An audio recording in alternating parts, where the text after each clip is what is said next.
দাদা নিয়ম দুর্নীতি মামলায় পার্থ ভৌমিক এবং তৃণমূল দার নাম এসছে, কিভাবে দেখছেন এটাকে? কোনোভাবে দেখার নেই, কে কাকে চোর বলবে এই দলে? সবাই তো চোর, এই জন্য কোনো চিন্তা নেই। যারা চুরি করছে তারা সবাই। পার্থ ভৌমিক বলছে আমি দীনেশ ত্রিবেদীর মতো হাতে চুরি পরে নেই, চোখে চোখ রেখে লড়াই হবে এবং লড়াইয়ের ময়দানে বোঝাবো।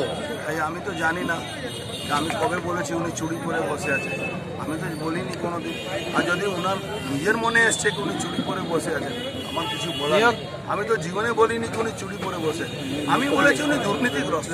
আমি চুরি করার কথা কোনোদিন বলি। পার্থ ভৌমিক বলছে তাকে ফাঁসানো হচ্ছে। আচ্ছা, ফাঁসানো হচ্ছে তাহলে বেঁচে যাবেন, আর না ফাঁসানো হলে জেলে যাবেন। এটা তো যারা ধরা পড়ছে সবাই বলছে আমাকে ফাঁসানো হচ্ছে, প্রতিহিংসা। কিন্তু লোক তো দেখতে পাচ্ছে, কোর্টেও তো দেখতে পাচ্ছে, কোর্টের অবজারভেশন আপনারাও জানেন। পার্থ ভৌমিকের মধ্যে কি ভয় ঢুকে গেছে?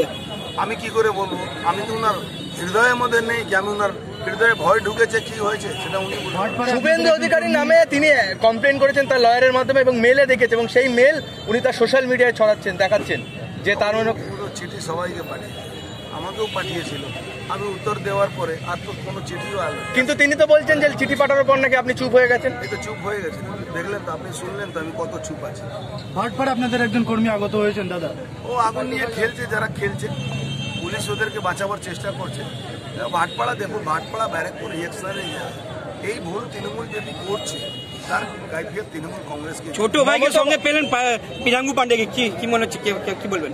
ভালো সংগঠক, রাশি পুষি আছে, সংগঠনের কাজ করবে, পার্টির কাজ করবে, রাজনীতির কাজকর্ম করবে। মমতা বন্দ্যোপাধ্যায় বলছে 400 পার না 420 হলে সবচেয়ে ভালো হতো। হ্যাঁ, বলতেই পারে, ওনার মতন মিথ্যা তো কেউ বলতে পারে না। মঞ্চে দাঁড়িয়ে উনি মিথ্যা কথা বলেন, তো উনি 400 কেন 420 বলুন, 520 বলুন, কিন্তু উনি আর ক্ষমতায় থাকবেন না। এটা অফিসে এসে আপনার প্রথম কাজ কি হবে? দেখুন, আমাদের কাজটা প্রথম কাজ হলে সরকারকে সরানো। এই সরকার না সরলে আপনি কোনো উন্নয়নমূলক কাজ করতে পারেন।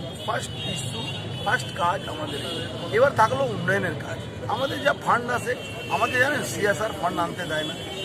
আমি কিছু না হলে 400 কোটি টাকা আনতে পারি, কিন্তু আনতে দেয় না।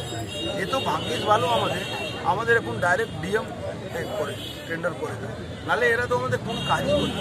এই কাজটা করে কোচ ফ্যাক্টরি হওয়ার কথা ছিল, 3 মন্ত্রী রেলমন্ত্রী হলো, কিন্তু কোচ ফ্যাক্টরির কোনো নাম নেই। সেটা নিয়ে কি ভাববেন? কোচ ফ্যাক্টরি কোনো ফাইলই নেই, কোচ ফ্যাক্টরি কোনো ফাইলই নেই। চাকা ফ্যাক্টরি খুলেছিল সামনগরে, ওরও কোনো ফাইল নেই। 28খানা উনি রেল কারখানা শিলান্যাস করেছিলেন, উদ্বোধন একটাও করে। সব কি ভাওতাবাজি? টোটালটাই ভাওতাবাজি। কমিউনিটি ভোট আসলে কমিউনিটি হলে নাম উঠে আসে, কমিউনিটি হল উদ্বোধন হবে, অথচ 3-4 উদ্বোধন হয়ে গেল, কিন্তু এখনো কমিউনিটি হল হলো না। আপনি দেখেছিলেন না জুবলি পার্ক 2বার উদ্বোধন হয়েছিল, ভুলে গেছেন? উনিই 2বার করেছেন। একাধিক খতিয়ান তুলে ধরেছেন, বলছেন যা করেছি বাংলায় রেলের সব আমিই করেছি। না, উনি ঠিক বলেছেন। 27খানা উনি কারখানা শিলান্যাস করেছেন, এখনো ওই পাথরগুলো আছে।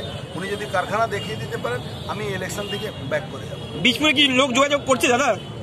সবাই যোগাযোগে আছে, এই 2 ভাই ছাড়া সবাই যোগাযোগ।